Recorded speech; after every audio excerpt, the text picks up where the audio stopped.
Okay, we're going to finish up working our material with graph theory by looking at Hamiltonian paths and cycles. In the last chapter, you might remember that we looked at Euler paths and cycles, which was a path or a cycle where you hit every edge exactly once. A Hamiltonian path is a simple path that passes through every vertex, and a Hamiltonian cycle is a simple cycle that passes through every vertex. So note that it's a simple path, so it does not repeat any vertex, except, of course, if it's a cycle, the starting and ending vertex. Just as an example, each of these graphs has a Hamiltonian cycle. And we just want to hit every vertex exactly once. So let's say we'll start with the graph on the left here. Let's start here. Now I could think of this graph, when I'm visualizing this graph, or kind of tanking it all in, I think of it as like three layers. I've got the outside layer here. I've got this sort of inside star-ish fit shape here, and then I have this inner kind of pentagon, I guess.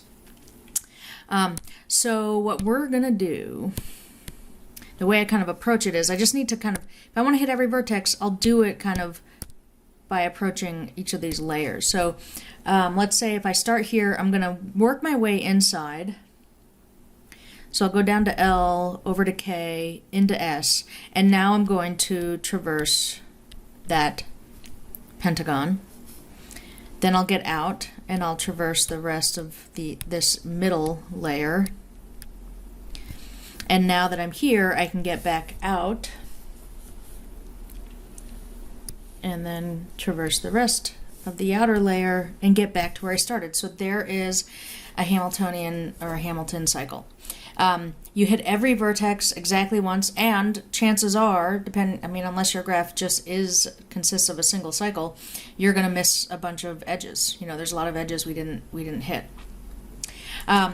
This graph here, on the right side, I've got this middle point and then these edges along the out. So let's say I just start here. I'm just going to pick an edge to get to the outside. Maybe I'll go out to C. And then I'll just go around the outside. And once I'm here, I can get back to that middle vertex. So those are a couple graphs in their Hamilton cycles. A complete graph that has at least 3 vertices will always have a Hamilton cycle. And it's pretty easy to see why. We can actually construct the path that we'll need. So for example, it's Kn. So let's let V1, V2, V3, all the way up to Vn. Let's let these be the vertices of Kn.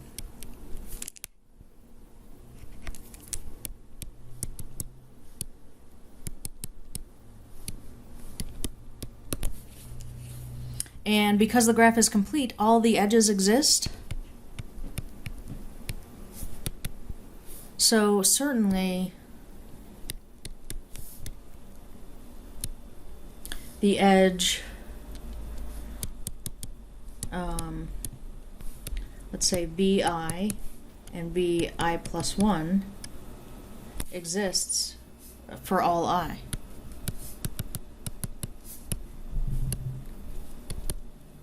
Like V1, V2, that's an edge. V2, V3, that's an edge, right? It's a complete graph, so I know all possible edges exist in this graph. So now we can just write down our path. V1, V2, V3, up to Vn, and then the edge Vn, V1 exists because it's complete. And this is a Hamiltonian or Hamilton cycle.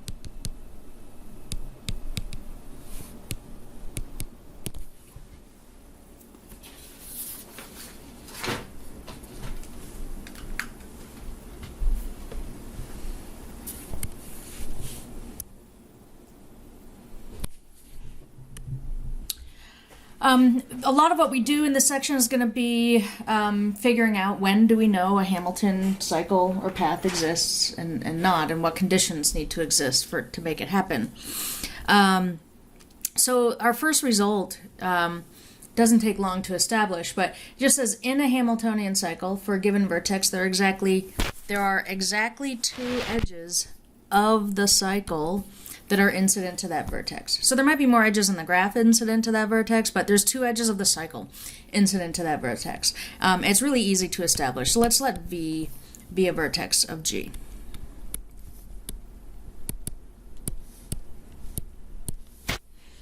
If there's a Hamiltonian cycle,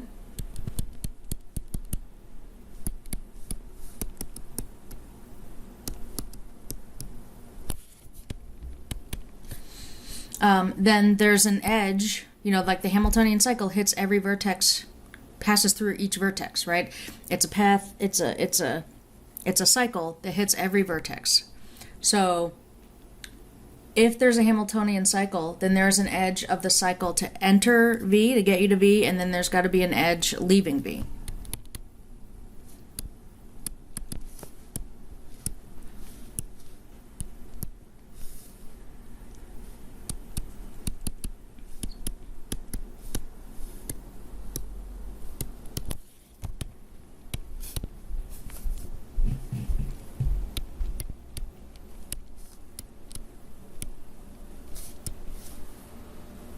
And since we cannot return to this vertex again, because if it's a Hamiltonian cycle, it's going to hit every vertex once.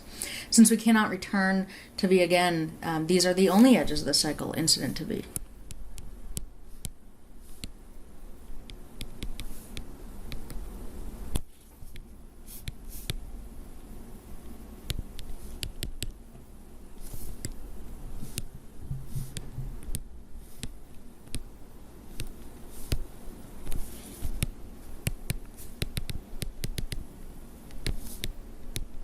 And that does it. And so one result of that is that if there's a graph that has a vertex of degree 1, it cannot possibly have a Hamilton cycle. It could have a Hamilton path. Let's take a look at the graph below. This is the Peterson graph. You might recall we showed that this graph is not planar. This has a Hamilton path. Not a cycle, a path. So we're going to hit every vertex once, but we're going to start and end at different vertices. So let's say, I don't know, let's start here. And I think of this graph kind of as having two layers. I've got the outside pentagon shape, I guess, and then I've got this inner like star shape in the middle. So what I'm going to do is I'll start at B, I'll traverse the outer part. So there's all the outer vertices. Once I'm at A, I can get on the inside, and then I'm just gonna traverse the vertices following the path, the kind of the star shape. There we go. There's every vertex is hit. I didn't end at the same vertex I started at, so it's not a cycle, but I've hit every vertex exactly once. As it turns out, the Peterson graph does not have a Hamilton cycle. And we're going to show this. It'll take a little bit of doing, but we'll start out, I'm going to just observe that there's some symmetry to this graph, right? So no matter which point on the outside I'm at, I can always get to the inner star shape. And every inner star shape, every point on this inner star, I can always get outside. So the symmetry is going to help us out with our argument here. I'm going to use an abbreviation we've used before, but I just want to make sure that we're familiar with it. WLOG means without a loss of generality. That means that there's going to be some cases where it'll seem like we're making a choice, but because of the symmetry, the choice doesn't actually matter. And then there's going to be another point where we make a choice and we'll see that the choice actually does matter, and we'll have to split it up into those two cases.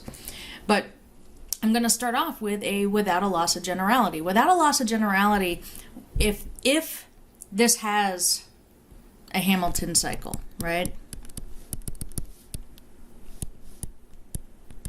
If we were going to try to find one.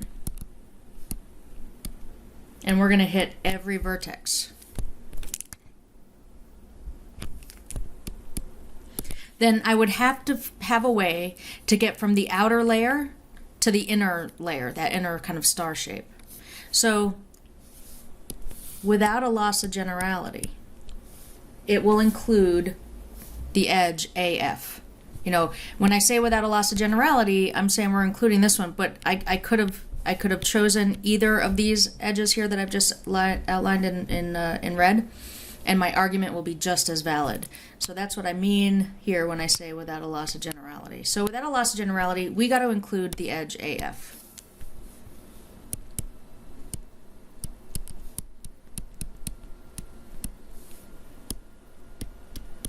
And so if I'm starting at A, right, and then I include that edge AF, so now we're sitting here at F, and I can either go from F to I, or I can go from F to H. And again, I'm going to use the symmetry. This is another without a loss of generality. So say, I don't know, say we decide to go with Fi.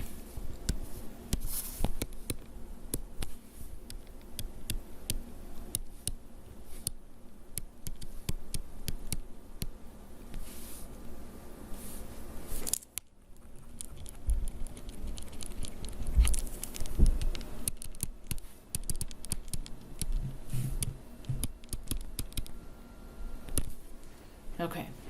Now, from I, we have an actual choice.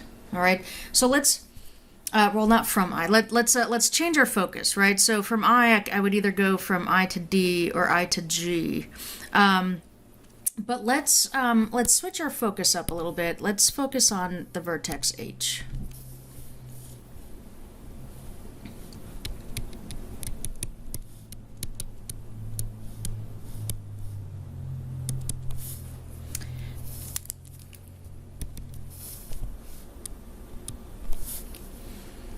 Now, we cannot include the edge FH, right? Because the Hamilton cycle, if it has one, can only hit a vertex once. There can be only two edges incident to that vertex. So I cannot include the edge FH.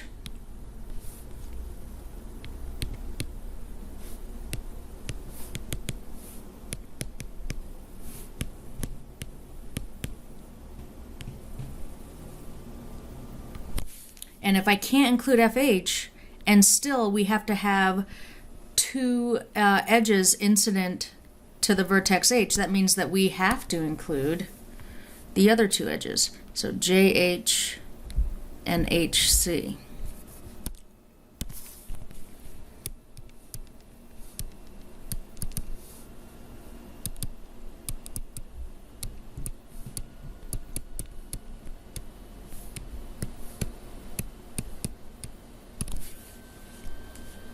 Okay, so now we have a choice.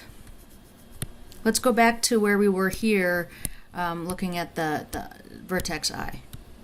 Now this is an honest to goodness choice, so we can't say without a loss of generality at this point. There needs to be two edges of the cycle incident to I. I've got one edge, Fi. So that means I'm either going to include Di or Ig.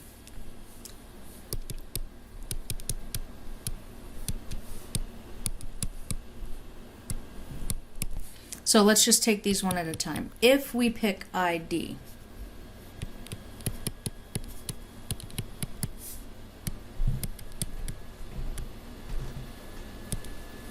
and now let's focus on the vertex G. So I'm including ID. Now I've got that edge. And then we want to know, what about vertex G?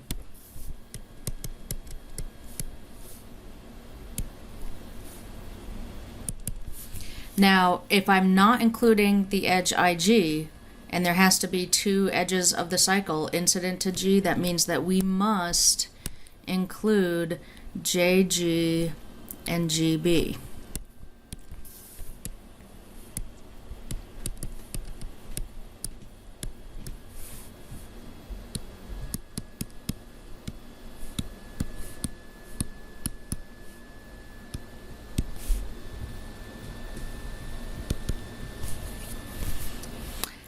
If you look at the vertex J here, there's two edges incident to that vertex in the cycle. So that means EJ cannot be in the cycle. And if I look at the vertex E, if there has to be two edges in the cycle incident to E, that means that we are forced to include EA and ED.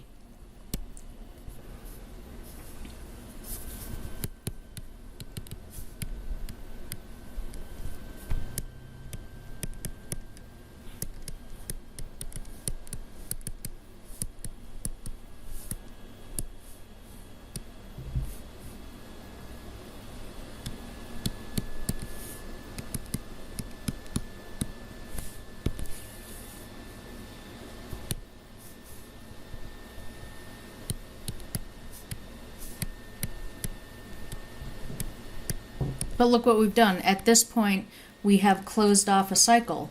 Starting here at A, F, I, D, E, A. And we've closed off a cycle that is not a Hamilton cycle.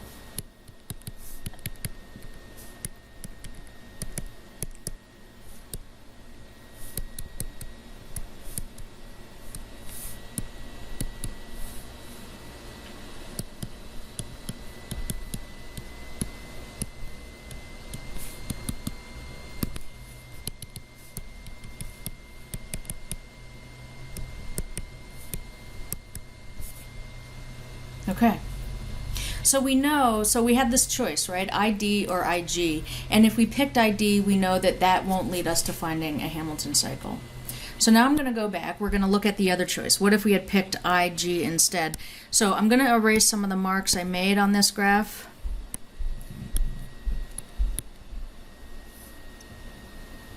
So far, to begin with, we have AF, FI, JH, and HC.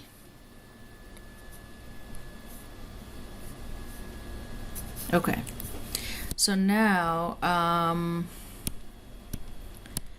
we're going to look at the other choice we could have made here, and that is, what if we picked IG instead of ID?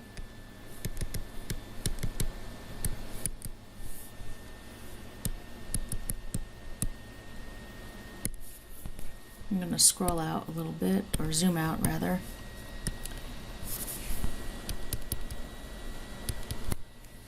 So we're picking IG.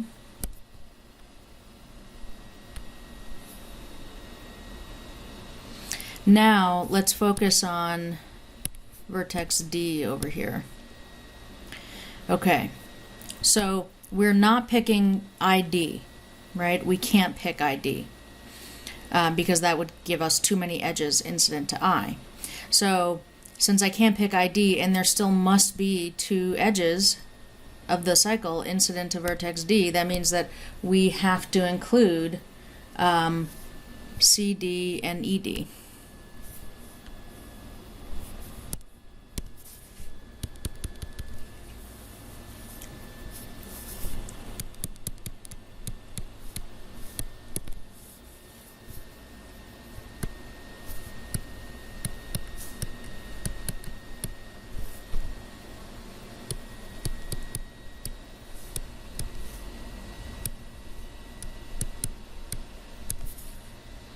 Okay.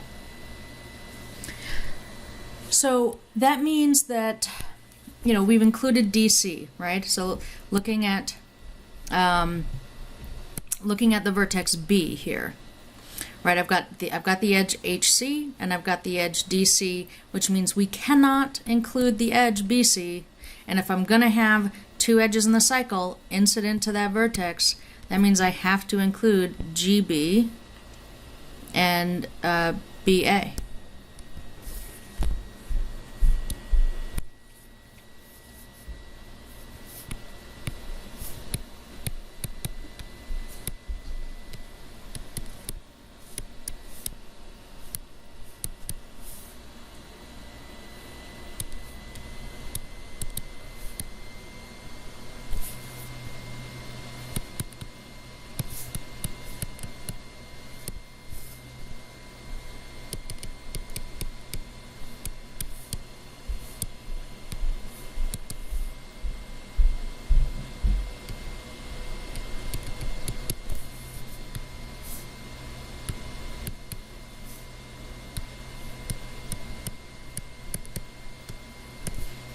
But now we're in a position like we were before, right? So here are all the edges we've had to pick, and we've closed off a cycle. In this case, A, F, I, G, B, A, and we've closed off a cycle that is not a Hamilton cycle.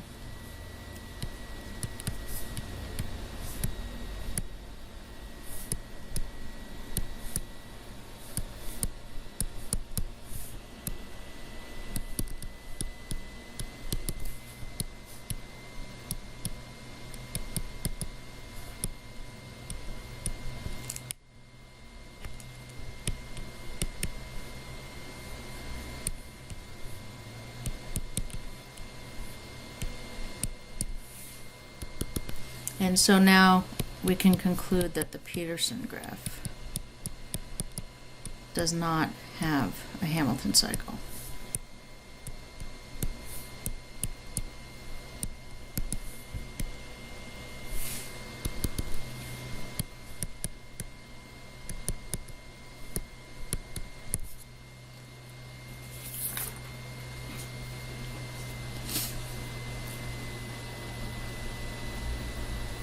Okay. So some more, we're going to get into some more results. One, mostly all about like how to, maybe criteria that we need in order to have a Hamilton cycle or a Hamilton path. It's pretty obvious, I think, that if it's not connected, you can't have a Hamilton path, right? You can't get from, if you can't get from one vertex to some other vertex, like you can't have a path that connects all your vertices. And we've already stated that the degree of each vertex has to be at least 2 in order for the graph to have a Hamilton cycle, but that certainly doesn't guarantee it. In fact, we just saw here the Peterson graph, right? Vertices all have degree 2 or 3, looks like, and that still didn't have a Hamilton cycle. So we have a little bit more, this next result gives us some more information to go on. If the graph has a cut edge, it can't have a Hamilton cycle. So remember that a cut edge is an edge where if we remove it, it disconnects your graph. So that kind of makes sense. If it has a cut edge, once I traverse that edge, I can't return to that vertex, right? So it can't have a Hamilton cycle where I start and end at the same spot.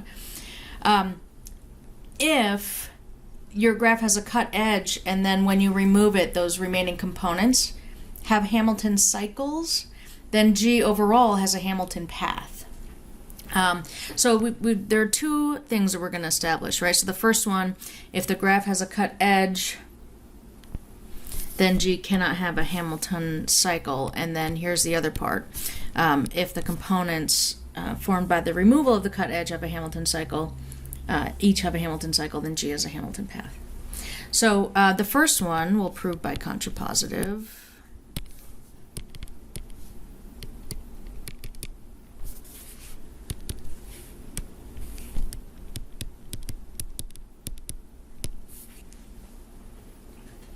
So if G has a Hamilton, so we're doing the contrapositive. So if G has a Hamilton cycle, then certainly no edge in the cycle can be a cut edge.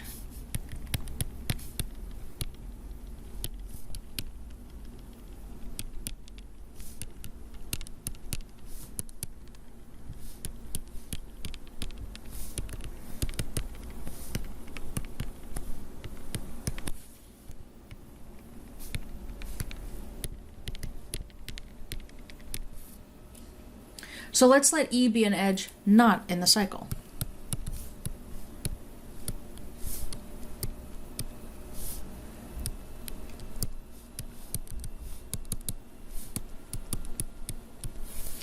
If we remove that edge, if we remove E,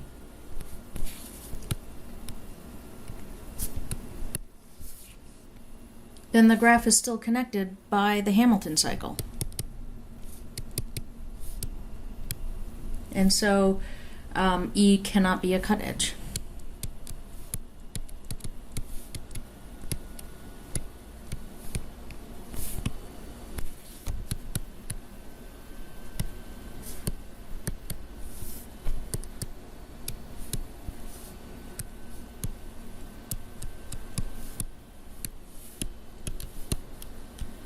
And that basically finishes up the first part. If it has a Hamilton cycle, it cannot have, no edge can be a cut edge. So for the second part, all right, so let's suppose that we have a cut edge, and we will let C1 and C2 be the components formed by the removal of that edge. So let's suppose that the edge E, which let's say connects vertices A and B, is a cut edge. And let C1 and C2 be the components that we get when we remove E.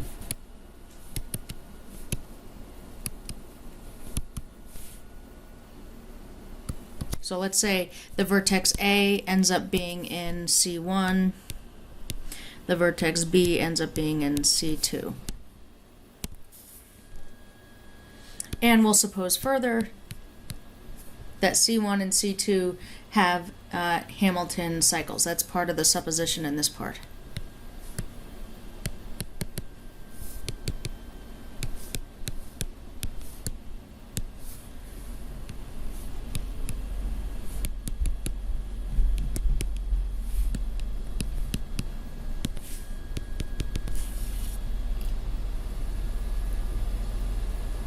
And let's actually just write them out.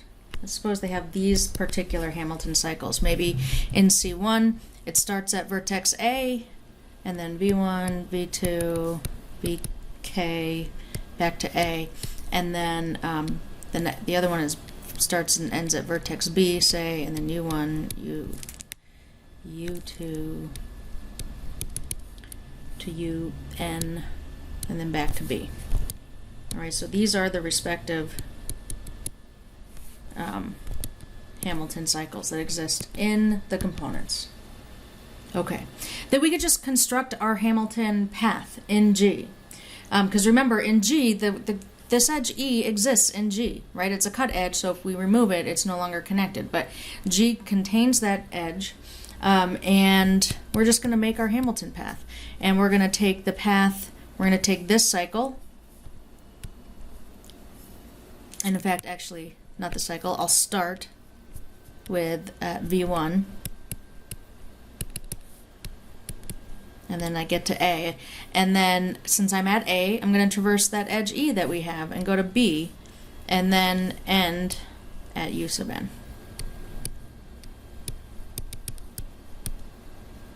And this is a Hamilton path.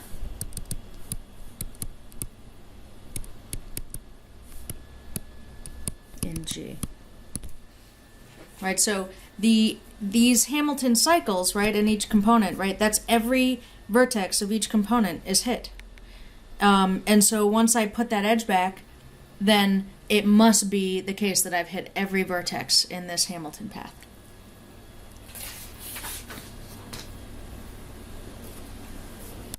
Now, you know, if we go back, think back to chapter 4 when we were looking at Euler cycles, we had a really nice cut and dried result that told us exactly when a graph would have an Euler cycle, and that was every vertex had even degree. It was really easy to check. We don't have results that are quite so cut and dried for Hamilton cycles. The idea that, you know, these following results kind of help us out, but the idea is that if I have enough options, once I get to a vertex, if I have enough options for how to continue the path, then, you know, that kind of increases my likelihood that I could find a Hamilton path or a Hamilton cycle. And so if I have some vertices with low degree, which means fewer options, I could kind of compensate by having some vertices with much higher degree. And so that's what these results here are getting at. And Theorem 524 says if we have a connected graph with at least 3 vertices, and if for every pair of distinct non-adjacent vertices, if there's not already an edge connecting them, if the sum of their degrees is at least n is at least equal to the number of vertices in the graph, then G has a Hamilton cycle. Now this is not an if and only if, but it gives a sufficient condition. And so a result of this is that if every vertex has degree at least n over 2, then certainly that would lead to this criteria being satisfied. So if you happen to have a graph where every vertex has degree at least n over 2, then G will have a Hamiltonian cycle. Theorem 525 says that if we have a connected graph with at least 3 vertices and we have some distinct non-adjacent vertices, u and v, and the sum of their degrees is at least n, then the graph we get, if I take my graph G and I make a new graph by saying, oh, I'll just add the edge. If I have vertices u and v, the sum of their degrees is at least n, then G super E is this graph G together by adding that edge, right? So they were non-adjacent, meaning they weren't already connected by an edge. But if the sum of their degrees is big enough, we'll throw that edge in, and we call that G super E. And that graph has a Hamilton cycle if and only if G has a Hamilton cycle. So adding that edge didn't make it have a Hamilton cycle, right? Like the graph would have had one anyway. So that can be helpful because maybe when you add that edge in, it makes it easier for you to find one. So if you could say that, if you could show that it has one with that edge added in, then that means that we know that a Hamilton cycle exists to begin with. Or if by adding that edge in, it makes it easier to demonstrate that it can have a Hamilton cycle, then that means your original graph doesn't have one. Next, we get another definition of the closure of a graph. So again, think about non-adjacent vertices, and non-adjacent vertices such that the sum of their degrees is at least n. If you add that edge, right, that we referred to back in 525, but you do that every time. For every pair, we say, oh, I add their degrees, and I get a sum that's at least n. Then I'll add that edge. Then you reevaluate with that edge added in, right, which affects the degrees of the vertices. You just keep adding edges recursively. We call that the closure of G. And finding the closure is recursive, and it terminates. So the closure of G is just the closure of G, right? You keep adding these edges recursively until you can no longer do so. So the closure of the closure doesn't give you any more edges than the closure already has. I'm going to show you what I mean here with a couple of examples. So in example 523, we've got a couple of graphs. Let's start with the one on the left. We'll note that this graph has 6 vertices, so n is equal to 6, and what I want to do is anytime I have a pair of vertices and the sum of their degrees is at least 6, I get to add the edge that connects them. So look here, the degree of B and the degree of F, they're both 3. So that you add them up and you get 6, so that means I'm going to add that edge. Similarly, the degree of C and the degree of E, those are both 3, so I get to add that edge. Now look, B, C, E, and F. These all have degree 4. So that means that I can add an edge from, say, F to A, because now the degree of F is 4, the degree of A is 2, so that you add them up and you get 6. Similarly, the degree of C is 4, the degree of A, well, at this point, the degree of A is 3, so that adds up to 7, so I can add that edge. Now, you could sort of see what's happening, right? Now these degrees are just building and building, so like, I can add that edge and that edge, and now A has degree 1, 2, 3, 4, D has degree 1, 2, 3, 4, I can add that edge, right? Because you add them up and you get 8. For this graph on the left here, finding the closure, like going through that process, just sort of snowballed. Now there's actually all possible edges are drawn. So in this case, the closure of G is the complete graph with 6 vertices. compare that over here. Here n is equal to 5. You'll also note that that G, this graph, is the complete graph, the complete bipartite graph, K, 2, 3. All right? So I want it to be that if I can add, or I'm checking vertices that are not already connected by an edge, and I'm adding their degrees, and I'm seeing what I get. If it's at least 5, I can connect them. So A and B both have degree 3, and if I add those, I get 6, so that means I can add that edge. The only edges now that aren't included are the ones that might join vertices in the bottom set, but these all have degree 2, so if I add the degrees of 2 vertices, I get 4, which is certainly less than 5. This is, as far as I go, this is the closure. So the graph on the left, they just sort of had this building and snowball effect until I just drew we had all the edges going that we could. In the graph on the right, it was a very different story. There was one edge we added, and then that was all that we could do. We end now with a useful result. Graph G has a Hamilton cycle if and only if the closure of G has one. So look, if I go back to example 523, this graph, the closure of G was K6. And we already have established that a complete graph with at least 3 vertices always has a Hamiltonian cycle. So we know that the graph on the left, as given, which looked something like this, we know that that must have a Hamiltonian cycle because K6 has one.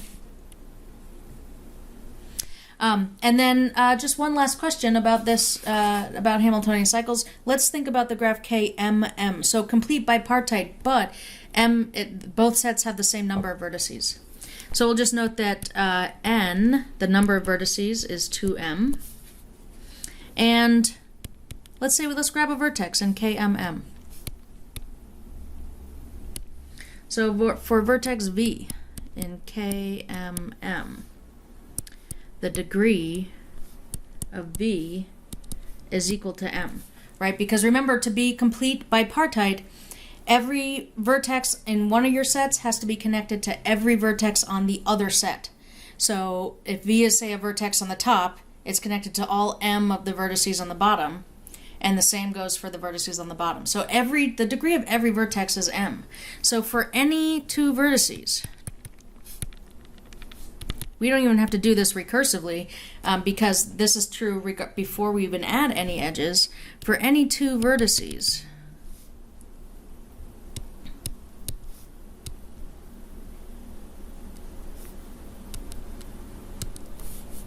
the degree of V plus the degree of U is equal to 2m. It's m plus m, which is 2m, and that is equal to the number of vertices in the graph, right?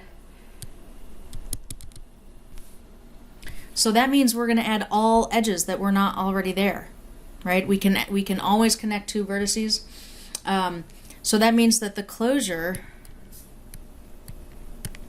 of KMM is going to be the complete graph with 2m vertices. And since K2m has a Hamilton cycle, it follows that KMM has a Hamilton cycle.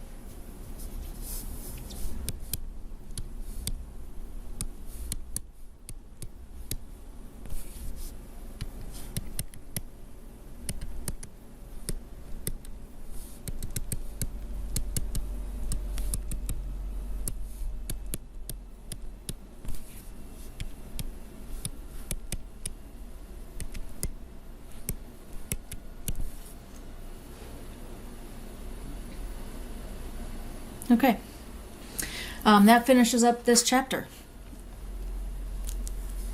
Reach out if you have any questions. There are practice exercises, and there'll be some problems on the assignment where you might be working with Hamilton cycles or trying to find one or show that one doesn't exist.